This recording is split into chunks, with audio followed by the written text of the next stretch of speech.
Hello, everybody. Good afternoon. Hello. Some new faces in here today. As we approach the end of the year, it is a great time to reflect on how much progress our country has made under President Trump's bold leadership. Given the complete mess that President Trump inherited from Joe Biden and radical left Democrats in Congress, what this administration has accomplished since January 20th has been nothing short of remarkable. While most politicians promise big on the campaign trail and break those promises once they get into office, President Trump promised big and has delivered even bigger.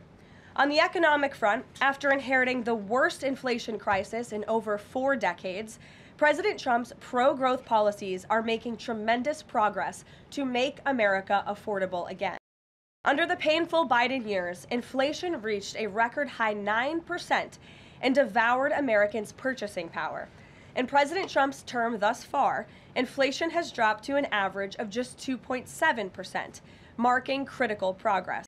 The Trump administration is working hard every single day to bring down the cost of living through bigger paychecks and lower prices. Real wages are finally on the rise again and on pace to increase to roughly $1,200 for the average American worker this year. To put that into perspective, real wages declined by almost $3,000 under the Biden administration. That means Americans right now are on track already to make up 1/3 of the $3,000 in lost wages under Joe Biden. There's much work to do, but this has already been significant progress. President Trump has also delivered resoundingly on his promise to end Joe Biden's insane war on American energy and make sure our country has reliable and affordable energy produced right here at home. As a result, the nationwide average for regular gas just fell to its lowest level in nearly 5 years. According to data from Gas Buddy released on Monday, average gas prices have now dipped below $3 per gallon in 37 states, below $2.75 per gallon in 22 states, and below $2.50 per gallon in 5 states. Just a few years ago, we saw record high price gas of nearly $5 per gallon. American families faced constant pain at the pump, and those costs caused the price of everything else to go up as well. In fact, the average cost for a gallon of regular gas in the country was the most expensive price during a presidential term in U.S. history under Biden's disastrous leadership, even with them recklessly draining our strategic reserves to try and artificially decrease prices. But thanks to President Trump, those days are long behind us. In the months ahead, Americans can expect prices to fall even further. We know that when gas gets cheaper, everything else gets cheaper too, and that's what this president is focusing on. Americans can also expect another boost to their bank accounts in the months ahead, as 2026 tax refund season is upon us after the holidays, and it's projected to be the largest ever thanks to President Trump's passage of the One Big Beautiful Bill. According to recent analysis from Piper Sandler, when Americans file their taxes early next year, their refunds could be about 1/3 larger than usual, or roughly an extra $1,000 per filer. That is money straight into the pockets of the American people. It's only because of President Trump and Republicans' leadership that Americans will now pay no tax on tips, overtime, and Social Security. President Trump and Republicans believe hardworking Americans deserve to keep more of their hard-earned money, but Democrats, on the other hand, every single one of them, voted against these massive tax cuts. So remember that the next time Democrats try to talk about affordability. Democrats don't have a single clue about how to make America more affordable. They just spent the last 4 years creating the very affordability crisis that President Trump is fixing right now. And if given the chance of power ever again, the Democrats will implement those same policies and jack inflation right back up to where it was. Finally, at the border, President Trump has restored America's sovereignty and made our country safe again. This is the single greatest and fastest national security victory in modern American history, and it's not even close. The latest preliminary numbers released from the month of November show we have the most secure border in our nation's history. This is a remarkable achievement. November encounters came in even lower than the previous historic low in October, if you can believe it. There were only 30,367 total encounters nationwide. That's lower than the previous record set in October. And for the 7th consecutive month, U.S. Border Patrol released 0 illegal aliens into the United States. Let me repeat, 7 months of 0 illegal aliens being released into our country. This is a historic achievement, and it's one that every law-abiding American citizen should be grateful for.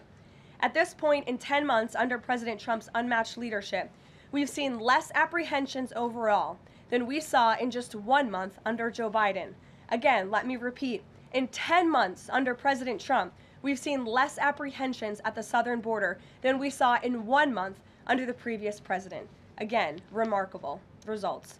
All in all, the economy is back on track and ready to boom over the next 3 years. Biden's inflation crisis is over. Prices are coming down. Wages are rising. The border is fully secure, and America's best days are to come. President Trump has kept his word and delivered for the American people over the past year, and he will not stop fighting, as you heard from him directly this week, until our country and every state in this country is better than ever before. So with that, I will take your questions today. I know there's a lot of news. We'll start with our new media seat. Mr. Bowling, it's great to see you here. He's of Real America's Voice. He's also the host of Edge, his interview and commentary podcast. Please, Eric, why don't you kick us off? Karoline, thank you very much for this and inviting me to the new media seat. As you point out, affordability crisis, it strikes me energy prices have been coming down aggressively since President Trump's second term, approaching $55 a barrel for oil, gasoline, as you point out, under $3 a barrel nationally, first time in 5 years. By the way, that $55 a barrel oil is about half of the peak under the last 4 years of the last administration, half the price. Wholesale prices come down, yet affordability crisis, a lot of the folks in this room, a lot of legacy media, some of the people in the front row, seem to want to call this an affordability crisis right now, forgetting the fact that over the last 4 years prior, we hit 9% inflation, wages, as you point out, were stagnant at best, sometimes had dipped. That's a real affordability crisis there, but they weren't really calling it that then. Point out how President Trump is changing the affordability in America, but how will he ensure that the legacy media doesn't flip the script and change it so that they're using affordability as their word, their idea, versus what the American people who know much better? Yeah, well, it's a great question, Eric, and it's a point of frustration for the president and for myself. I will say that's part of the reason I just kicked off this briefing today, setting the record straight with facts about the economic mess that the president inherited from his predecessor, Joe Biden. And he's focused on digging our country and our economy out of that hole every day. Things are getting better, and they will continue to. And President Trump understands better than any politician in this city the pain that the American consumer has been feeling for years now because of the last administration's policies. You heard him in the great Commonwealth of Pennsylvania this past week campaigning and talking to these voters, saying, I was elected to fix this problem, and I am fixing it. Don't forget who created it, and that's the Democrats. And I think when you hear the president talk about affordability, he's saying the Democrats are the greatest con artists in history because they are now trying to claim ownership of an issue that they created. And every data point and every economic metric does in fact show that the economy is improving. And so I do wish more people would report on those facts. I do wish that more people would remind the American public how we got here and why. It does not mean this president is discarding the feelings of the American people. He gets it better than anyone, which is why his entire administration has been focused on the issue of the economy and energy prices since day one. If I may Sure. follow up, it's reported that around 10,000 commercial driver's license operators have been pulled by your transportation secretary department. Will the president apply that same metric? For the reason was the operators weren't speaking or reading English to a level that was safely, people thought they would safely be able to operate trucks on our roadways. It's estimated in California around 40% of Uber drivers, Uber and Lyft drivers, don't speak English proficiently, and the number's 45% in Minnesota. Will this same rule or metric apply to the gig economy like Uber and Lyft? So I don't have any announcements on further regulations, if you will, from the Department of Transportation with respect to this issue. However, I will just reiterate the Trump administration's position is that truck drivers, particularly those driving big rigs on our nation's road and highways, who have a great responsibility to keep the American public and their fellow citizens safe, should be speaking English and should have an ability to read English proficiently. I think that's a very common sense policy to have. And we've unfortunately seen, and the Department of Transportation has uncovered and is actively working to fix these state-sponsored commercial trucking driver licenses, which were going to people who are not qualified to be driving these massive trucks on American roads, and they're endangering the lives of our fellow citizens. We've unfortunately seen many vehicle accidents across the country where people have lost their lives because of drivers that were just simply unqualified to be driving these trucks. So I know this is something DOT and Secretary Duffy take very seriously. Peter. Thank you, Caroline. Based on the way that things stand right now, is Operation Southern Spear about drugs or is it about oil? What I will tell you, Peter, is that the Trump administration is focused on doing many things in the Western Hemisphere. The president has taken a new approach that has not been taken by any administration for quite some time to actually focus on what's going on in our own backyard. And there are two things that are very important to this administration. Number one, stopping the flow of illegal drugs into the United States of America, which we know has killed hundreds of thousands of Americans. The president promised on the campaign trail that he would demolish the foreign terrorist organizations and drug cartels around the world, especially right here in our own hemisphere, and you have seen that he is delivering on that promise.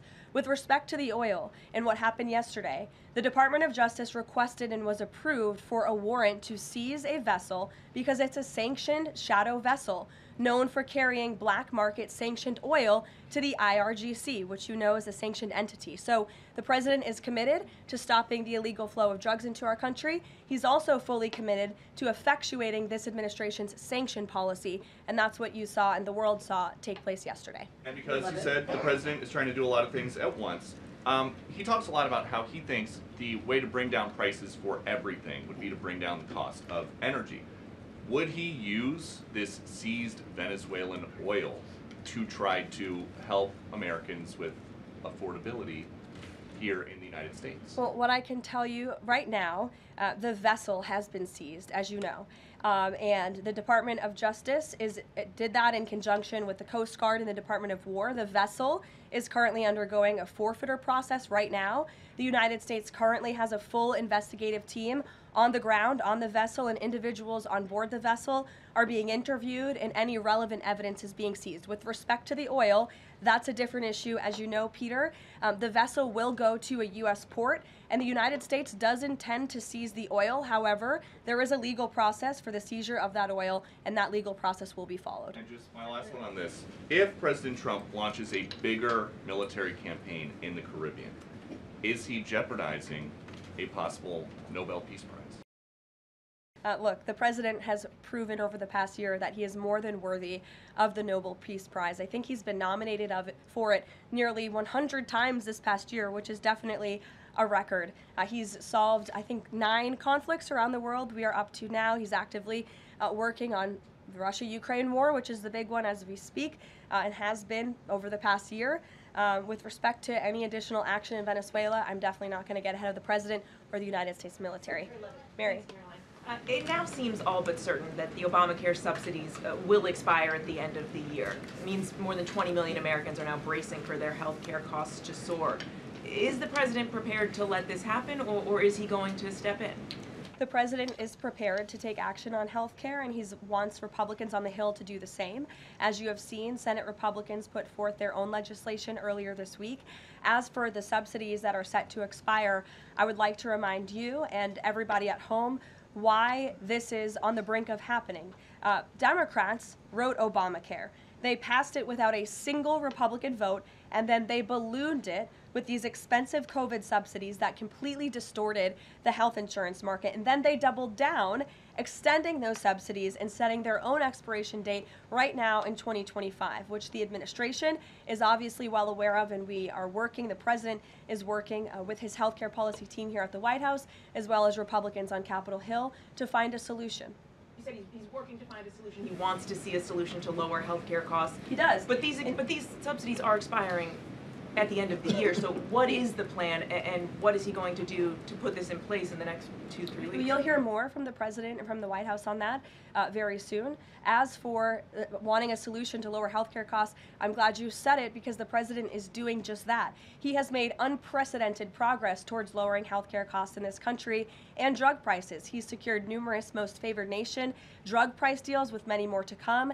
As you know, the One Big Beautiful Bill, the working family tax cut, significantly expanded access to health savings accounts for those on Obamacare. Again, a Democrat written program and approved program, which has led to higher healthcare costs in this country. So it goes back to the issue of affordability. Democrats are now pretending they want a solution to this issue, but they created the problem. The president and Republicans are currently coming up with creative solutions and ideas to lower healthcare costs for the American people, and you'll continue to hear more from them on that. Before these subsidies expire? I just said you're going to continue to hear more from the president and Republicans on this issue, I'm sure. Sure, Bloomberg, go ahead. The president said he was going to be holding a call with the leaders of Thailand and Cambodia. Have those calls taken place? Is there a readout you can share? The president has not yet engaged in those calls, and when he does, I'm sure you'll hear from him directly, as you always do, after foreign leader calls or from somebody here at the White House. I do know, with respect to the conflict in the peace deal in Thailand and Cambodia and some of the conflicts you've seen arise, reports of that in the press over the past couple of days. The president addressed it in Pennsylvania. The administration is obviously tracking this at the highest levels and is very much engaged. I spoke with Secretary Rubio about it this morning. And will senior U.S. officials be meeting Saturday with European and Ukrainian officials to discuss the peace plan? Look, the United States and the Trump administration continues to be very much engaged in trying to bring the Russia-Ukraine war to an end. The president had a call with Europeans yesterday. His special envoy Witkoff and his team continue to talk with both sides literally as we speak. If there is a real chance of signing a peace agreement, if we feel like those meetings are worthy of someone on the United States' time this weekend, then we will send a representative. It's still up in the air whether we believe real peace can be accomplished and we can truly move the ball forward. The president is extremely frustrated with both sides of this war, and he's sick of meetings just for the sake of meeting. He doesn't want any more talk. He wants action. He wants this war to come to an end. And the administration has spent more than 30 hours, just in the past couple of weeks, meeting with the Russians and the Ukrainians and the Europeans and speaking with them as well. So we'll see about the meetings this weekend, and stay tuned. President read President Zelensky's latest proposal that was sent over yesterday. He's aware of it, yes. Ed. Thanks, Caroline. So the Fed chairman, the president says that he's interviewing candidates. So I just want to be clear. So the pick has not been locked in, and could we get an announcement before Christmas? I know every business outlet in the world is just chomping at the bit for a scoop or something on this Fed chair announcement. I'm not going to get ahead of the president. I know there's been a lot of reports about potential meetings this week with potential candidates. Look, as always, this is a decision the president himself is going to make. And I know there's a lot of reporting out there from anonymous sources who claim to know something. I would wait and see what the president himself does and announces, and I certainly won't be the one to get ahead of him on that. On the economy, can I ask you about it? Michael, go ahead. On the next Fed chair, does the president have an expectation that his pick will lower interest rates next year to his liking?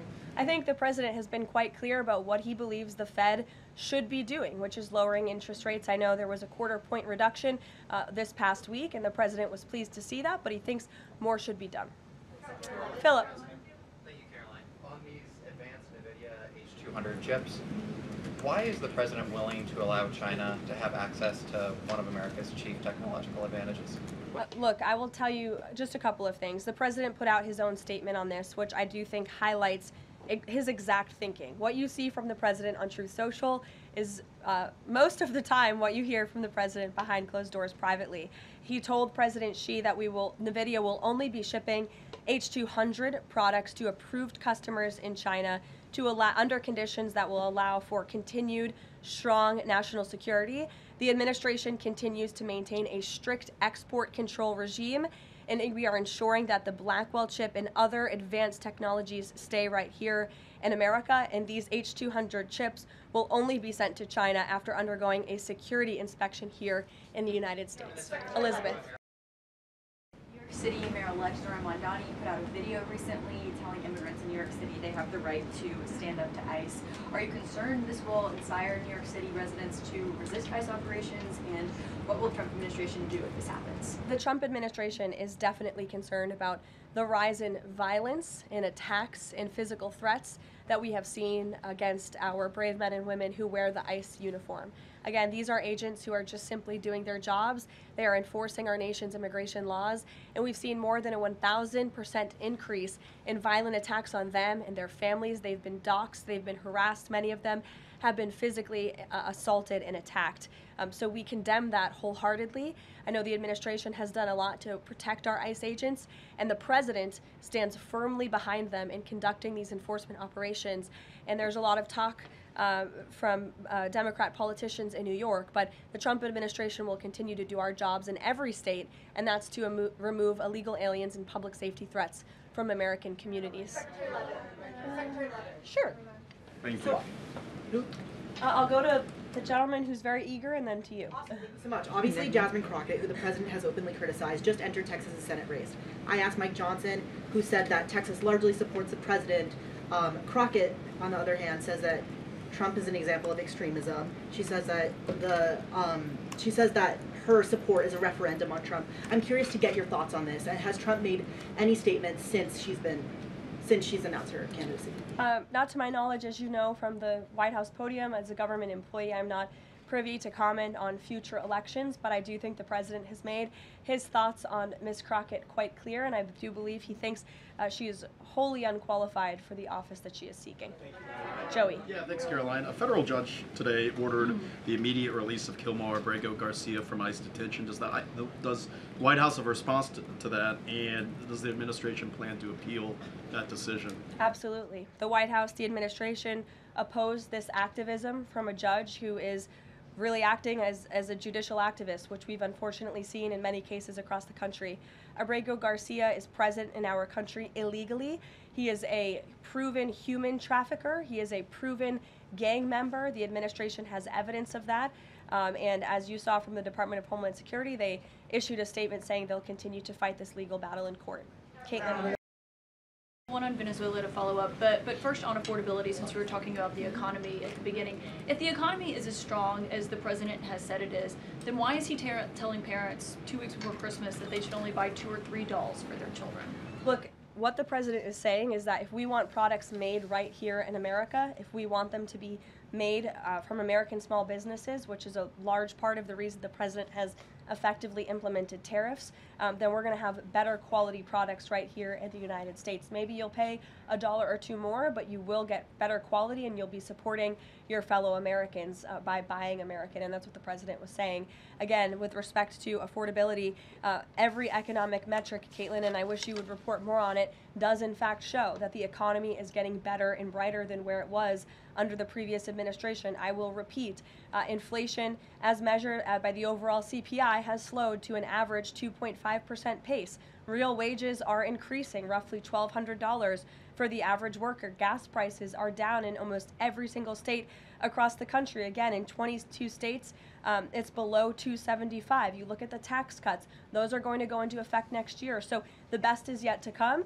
The president is digging our country out of the economic hole that the previous administration put us in, and that's what he's talking about. It was a year ago, as you know, and grocery prices have been up. So we've covered the economy, but there's mixed signals in terms of what that looks like. But on inflation is down from where it was. As measured by the overall CPI, it has slowed to an average 2.5% pace. This is down from what the president inherited. The president inherited 2.9% in January. Today it's at about 2.5%. So we're trending in the right direction with more to come. And I would remind you, when President Trump left office in his first term, inflation was 1.7%. And the previous administration jacked it up to a record high 9%. So again, in 10 months, the president has clawed us out of this hole. He's kept it low at 2.5%, and we believe that number is going to continue to decline, especially as energy and oil prices continue to decline as well. It wasn't high under Biden. They're just saying it's not. Well, nobody reported on it being high under Biden. My predecessor was standing at this podium, but now you want to ask me a lot of questions about it, which I'm happy to answer. But I will just add, there's a lot more scrutiny on this issue from this press corps than there was. Well, in the previous administration said that too. My predecessor stood up at this podium and she said inflation doesn't exist. She said the border was secure, and people like you just took her at her word, and those were two utter lies. Everything I'm telling you is the truth, backed by real factual data, and you just don't want to report on it because you want to push untrue narratives about the president. Go ahead. I'm not going to take your follow-up. Go ahead. Is the White House optimistic about the upcoming redistricting vote in Indiana and what happens if it fails? We'll see how the vote plays out. That's a political matter and, frankly, a legal one, and I won't comment on it here. Brian. Thank you, Caroline. I'm going to go back to the Fed. I have two topics I just want to address with you. The first one on the Fed. The president did say yesterday that he was meeting with Kevin Warsh. This is your favorite story in the world, Brian. It is our favorite story. The president said yesterday he was meeting with Kevin Warsh to talk about the Fed chair, like interview for a Fed chair role. Can you just say how that interview went with him? I won't comment on private meetings without the president's approval to do so. And the second thing is on the Netflix Warner Brothers deal. The president did address this also yesterday. He said that he believes that the sale of CNN should be attached to that deal with Netflix or with Paramount if anything happens down the road with them. Can you just explain what the president's planning to do going forward to continue to make that case similar to what he made yesterday? Well, I think the president's comments yesterday about the sale of CNN and new leadership is evidenced by my exchange with the CNN reporter in this room. Their viewership has gone down, their ratings has declined, and I think the president rightfully believes that network would benefit from new ownership. With respect to this deal, he has great respect for both companies who are bidding against one another, and I won't weigh in any further than that. In the back, go ahead. Thank you. I wasn't calling on either of you, but I'll take both your questions and then to you. Go ahead. I have two questions. One is South Korea, one on the Japan. First question, the recent U.S.-South Korea trade fact sheet made no mention of agricultural product. Does the United States want to completely open its rice and beef market to South Korea? And second question on Japan. China is using its military power to surround Okinawa, Japan. Is the United States concerned about the military conflict between China and Japan? And what action will the United States take? Okay. To your first question on South Korean beef or beef export to South Korea, I will check with our trade team and we will get you an answer on that. To your second question with respect to Japan and China, the president has a phenomenal relationship with the new Prime Minister of Japan, as you know. He was pleased to meet her when we went to Asia a couple of months ago, and they have spoken a few times since. They continue to be engaged with one another, and Japan is a great ally of the United States, as evidenced by their personal relationship and our continued trade relations with Japan. With respect to China, the president also has a good working relationship with President Xi, which he believes is a good thing for our country, and he believes that the United States should be in a position to have a good working relationship with China while maintaining our very strong alliance with Japan. Go ahead. Yesterday, President Trump was speaking about drug production in Colombia. He said that the president of Colombia better wise up or he's gonna be next. What was he meaning exactly? And the other thing is that President Gustavo Petro of Colombia responded to that statement by issuing a formal invitation to President Trump to go to Colombia and to see firsthand how the authorities in Colombia are fighting against drugs. Do you think that President Trump would consider that? Well, that's very interesting. I hadn't heard the news about that invitation. I will let the president speak directly to it on whether or not that's something he would entertain. But as for his comments yesterday towards President Petro, he has been saying some very alarming and frankly insulting things towards the United States of America, and the president doesn't like it. Yes, in the blue. Caroline? Yes, go ahead. Thank you. The president's been spotted out and about a number of times with bandages on his hands. Could you please explain what that is about? Secondly, he noted on Truth Social the other day that he had aced 3 cognitive tests. Could you please clarify when those tests took place? I can do that at a later date. I obviously don't have that in front of me. The president has spoken about that quite extensively throughout the years. As for the bandages on the hand, we've also given you an explanation for that in the past. The president is literally constantly shaking hands. The Oval Office is like Grand Central Terminal. He is meeting with more people than any of you even know about on a daily basis. He's also on a daily aspirin regimen, which is something his physical examinations has said in the past as well, which can contribute to that bruising that you see. Sure. Thank you, Caroline. Back to that oil tanker, just wanted to know, was this a one-off, or is it safe to say the administration is taking a more active look at the oil industry in Venezuela, whether targeting other oil ships or perhaps Venezuelan oil production facilities in Venezuela? Well, I won't broadcast any future actions from the administration, but I will just reiterate that the Trump administration is executing on the president's sanction policies and the sanction policies of the United States, and we're not going to stand by and watch sanctioned vessels sail the seas with black market oil, the proceeds of which will fuel narco-terrorism of rogue and illegitimate regimes around the world. Andrew? Thank you, Caroline. Two for you. First, when the president announced the farm relief program the other day, Secretary Rollins afterwards, right out there, told us that the program would be paid for by the Commodity Credit Corporation, an existing program. The president keeps saying that it's being paid for by tariff revenue. Why does he keep saying that if the secretary who's running the program says that's not the case? And also about his doll comments from the other night. The president's a billionaire. He's probably the wealthiest person to ever serve as president. Is it a good look for him to be telling parents, oh, you should only buy, 2 or 3 dolls for your kids, when he's one of the wealthiest people in the country running the government? Do you think the people in that room in Pennsylvania who the president was speaking to don't know the president's a billionaire? I think that's a very well-established fact. And actually, I think it's one of the many reasons they reelected him back to this office, because he's a businessman who understands the economy and knows how to fix it. And he's doing it right now just like he did in his first term. Sure, go ahead. To the gentleman behind you, Andrew, yes, go ahead. Go ahead. Thank you, Caroline. On Gaza, we heard the president say yesterday that the Board of Peace members are going to be announced early next year. What is the administration doing to move the parties in the region closer toward phase 2 of his peace plan for Gaza?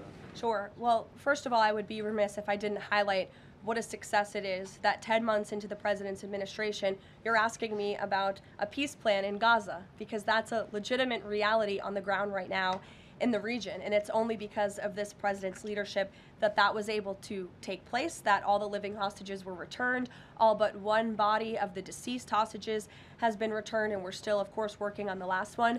As for this next phase of the peace process, there is a lot of quiet planning that's going on behind the scenes right now for phase 2 of the peace deal, and when the United States is ready to make those announcements public on the Board of Peace, the ISF, and the Palestinian technocratic government, we will be making those announcements at the appropriate time. But the reason that the negotiators and the teams on the ground have been rather quiet about this is because I spoke with them this morning. They are trying to be deliberate and thoughtful about this. Peace in Gaza, in the Palestinian Strip, is something, the Gaza Strip rather, is something that people have been trying to accomplish for 70 years. So, this is a complex problem, and this administration wants to be very thoughtful about it, and we want to ensure an enduring and lasting peace. And when those announcements are ready, they will be made. Sure. Thank you. There have been reports that Vladimir Putin called Maduro today to reaffirm his support. I wanted to ask if it is concerning to the president that Putin has given such a warm embrace to Maduro. I don't think that would be concerning to the president at all, no. I'll let him speak on it further. Spoken to Putin about that? He has not spoken to President Putin today, and I understand that call took place this morning, so the answer is no. Thanks. I have a question about the ACA, but just first very quickly clarifying Kaitlan's question. You acknowledged that CPI in January when you took office was 3%, and in September, the last month for which we have data, it was also 3%, so inflation... No, it's 2.5%. Not in September, it was 3%. It's 2.5%, the average CPI right now. I have it in front of me. In President Trump's first 8 months in office, inflation as measured by the overall consumer price index has slowed to a 2.5 average pace. This is down from the 2.9% inherited in January. So January is 1 month. Kelly, in the back. Okay, can I ask you about the ACA really quickly? There are a number of plans that are floating around on the Hill right now having to do with these premium subsidies that are about to expire. Which plan does the White House support? Again, I have told you now a few times that the president and the Republicans will continue to unveil creative ideas and solutions to the healthcare crisis that was created by Democrats. And I know Chuck Schumer is putting up a vote today. This is a political show vote. Chuck Schumer is not sincerely interested in lowering healthcare costs for the American people. He's putting this vote on the floor knowing that it will fail so he can have another talking point that he can throw around without any real plan or action. If Chuck Schumer actually wanted to lower healthcare costs, I'm sure the president would welcome him and his entire Democrat caucus to a legitimate coordination on the president's policies of bringing down drug prices, these most favored nation deals. Why hasn't Chuck Schumer ever come out in support of those? Those are going to legitimately, they already are, lower drug prices for the American people. And not a word from Chuck Schumer on it. So I think that just proves this is completely political. Kelly, go ahead. On Venezuela, does the president consider the seizure of the oil tanker an escalation or a step towards war with Venezuela? I think the president considers the seizure of the oil tanker as effectuating the administration's sanction policies, which I've already discussed previously. Potential invasion or potential land strikes in Venezuela aligned with the president's supporters, the MAGA base, does it risk the potential for a prolonged war and U.S. troops involved in that? Prolonged war is definitely not something this president is interested in. He's been very clear about that. He wants peace. He also wants to see the end of illegal drugs being trafficked into the United States and taking the lives of hundreds of thousands of Americans across our country. And he's thinking about that every day here at the White House. With every drug boat that is taken out by this administration, we are saving thousands of lives by deterring those drugs and stopping those drugs from flowing into our country. You will all, excuse me, you'll all hear, excuse me, you will all see the president tonight. He'll be making remarks at the Congressional Christmas Ball, which will be taking place here at the White House. And later this afternoon, he will be signing some congressional bills and executive orders that we, as always, will keep you apprised of. Thanks, guys. Can you say a word about Call with Modi?